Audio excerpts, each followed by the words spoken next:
Okay, so ready to jump into this. This AI-generated album, Zanfan, Lavi.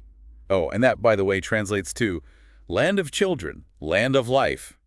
It's all about capturing the essence of Mauritius, that island nation we were talking about earlier. We've got album descriptions, song titles, there's even the whole story that goes along with it, and a study guide. Wow, a study guide. They really went all out. I mean, it's like they've created this whole world around this music, huh? Yeah, it's a lot to take in. So our deep dive today, well, we're going to try to figure out what makes this album so unique. How does it actually reflect Mauritius? And, the big question, what's the deal with AI being involved in all of this?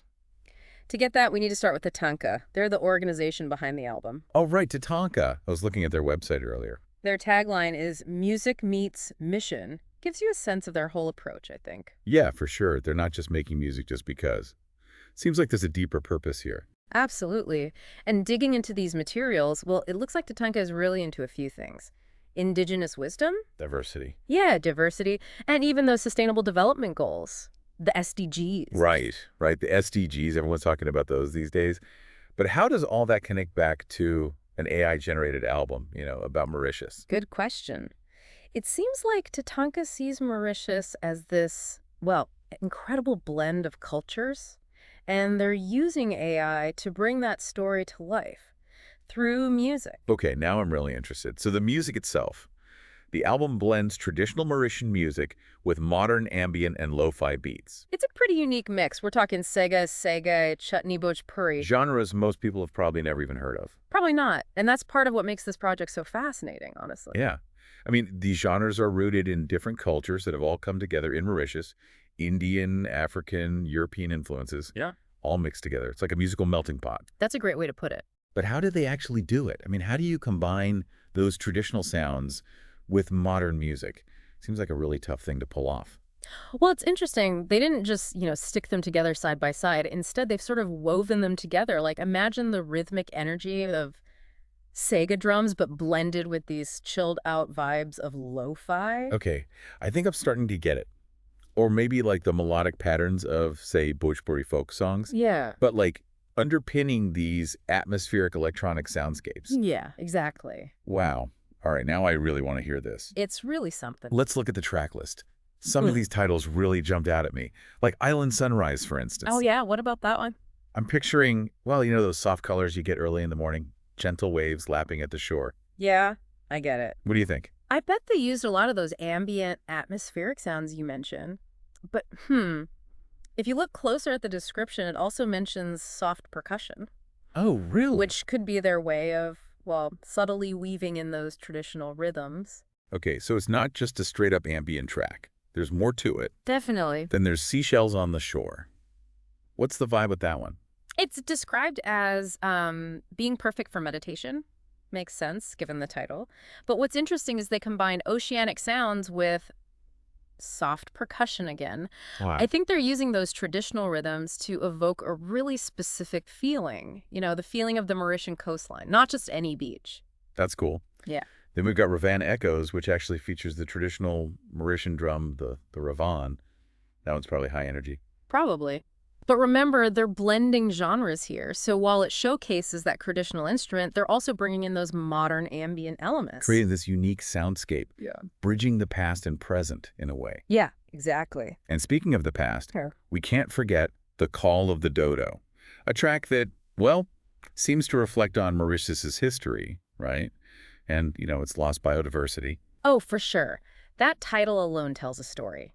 I mean, the dodo, that extinct bird, it's practically a symbol of how human actions can impact the natural world. This track could be their way of acknowledging those difficult parts of the island's past. Definitely a possibility. So it's not just celebrating the beauty of Mauritius. It's reflecting on its complexities, too. Right. It's a more nuanced picture. Now, before we move on, we have to talk about Noémie Aurora, the Mauritian naturalist who's, well, she's at the heart of the album's story. She's more than just a character, I think. She's like a guide through this sonic world they've created. Even her name, 𝗬𝗓, it means dawn. Right. New beginnings and hope. That's such a cool detail. So she embodies the spirit of the island in a way. Exactly. The narrative describes her daily rituals, her work as an environmental steward, her deep connection to nature. I mean, They've really gone all out in creating this character who is, deeply rooted in Mauritius, both physically and spiritually. And speaking of her spiritual connection, one of the sources mentioned that she believes the land speaks to her, not through words, but through sensations. That's so powerful. It is. It makes me think back to TATANKA's focus on indigenous wisdom. It's like they're trying to capture that ancient way of knowing and relating to the world, something that's often lost these days. Right, yeah. So they're using technology.ai to reconnect us with something ancient and primal. It is kind of a fascinating paradox when you think about it. It really is. Mhm. Now, there's one track in particular that seems to dive deep into Noémie's story. Sacred Firelight, sung by Noémie herself. Ooh, that's right. The lyrics are supposed to be pretty revealing about her character, her connection to the island. It's the only song on the album with vocals, so it must be pretty significant. I'm ready to hear those lyrics. But before we do, I think we should take a moment to think about what we've uncovered so far. This album is shaping up to be quite the experience. It really is. We've got this blend of musical genres, a story woven through sound, a character who embodies the spirit of Mauritius, and of course, this intriguing use of AI to bring it all together. There's a lot to unpack here, and we've only just scratched the surface. Before we get to Sacred Firelight, I've got to say, I'm still really curious about those tracks that capture the natural sounds of Mauritius. Oh yeah, which ones? Tropical Rainfall and Coral Reef Dreaming. I mean, wow, those titles, they just, I don't know, paint such vivid pictures in my mind. Totally. I'm picturing Tropical Rainfall as this lush, immersive experience, almost like you're right there. Yeah. You think they've actually woven in real sounds of rain and thunder into the music. Oh, I bet they did. The album description mentions using field recordings, so they definitely could have captured those authentic sounds. Right. But it's not just about, mimicking nature. We have to remember they're blending those natural soundscapes with traditional and modern musical elements. So we might hear the sound of rain, but alongside, the gentle plucking of a Mauritian string instrument. Exactly. Or maybe even some ambient synths in there, too. Just to add that atmospheric feeling. Exactly. It's all about evoking a feeling, a sense of place. It's more than just recreating a sound. Right. It's about capturing the essence. Yeah. And then you have Coral Reef Dreaming. I mean, that one has to be all about those underwater soundscapes, right? Oh, yeah. I'm already imagining myself snorkeling through a coral reefs. Surrounded by those vibrant colors. And the gentle bubbling of the water. They mention dreamy underwater synths in the description, so they're definitely going for that ethereal vibe. Otherworldly, almost. It's taking us on a journey beneath the surface, right? Letting us experience those hidden wonders of the ocean through sound. I think so. But it's not just about beauty, is it? There's an element of awareness, too. They're highlighting these fragile ecosystems. Subtly reminding us of the importance of ocean conservation. And that goes back to TATANKA's mission, doesn't it? Using music to make a difference. Yeah. Okay, so we've got these amazing soundscapes. We talked about TATANKA's mission. We touched on Noémie's character. But there's one piece of the puzzle we haven't really dug into yet. AI.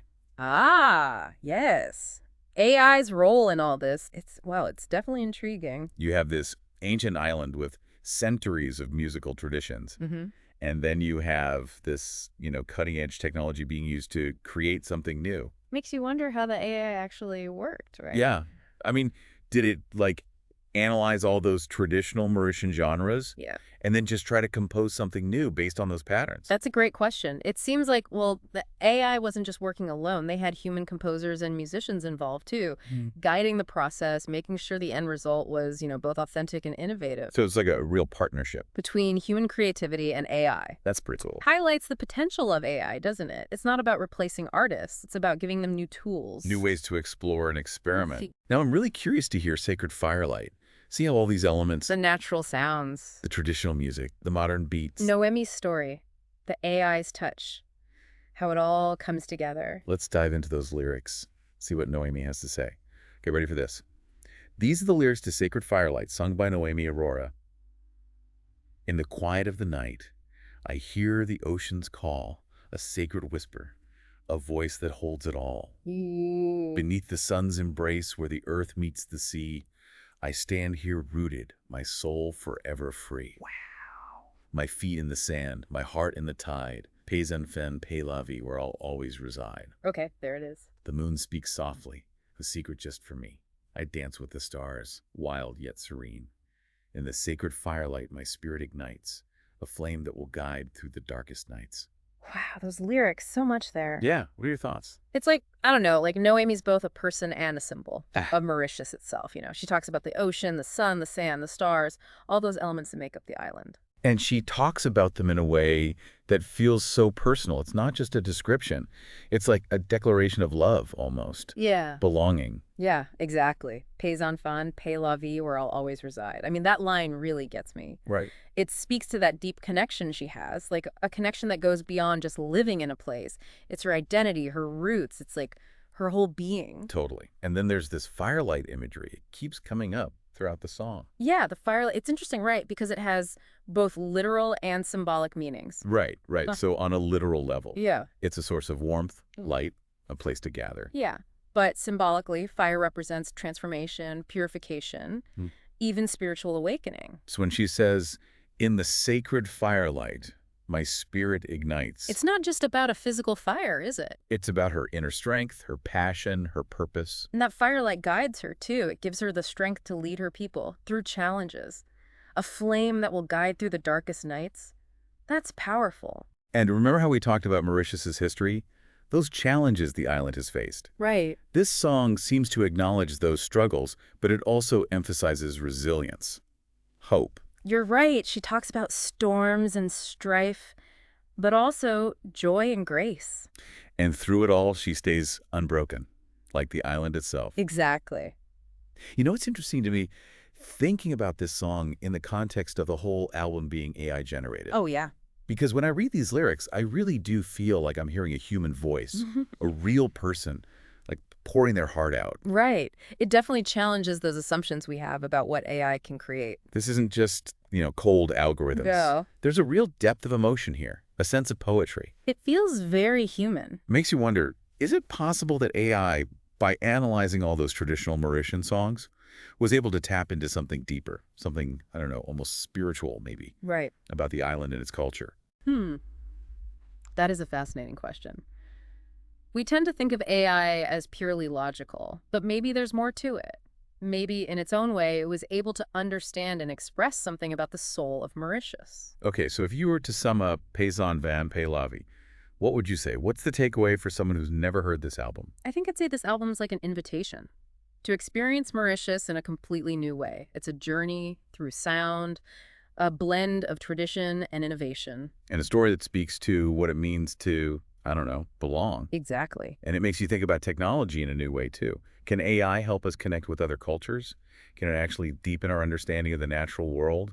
Even help us access maybe something spiritual? Big questions. Maybe the answers are in the music. Well said. That wraps up our deep dive into Zanfan, 𝗧𝗕ᗕ. Thanks for joining us. It's been a pleasure. Until next time, keep exploring, keep listening, and keep diving deep.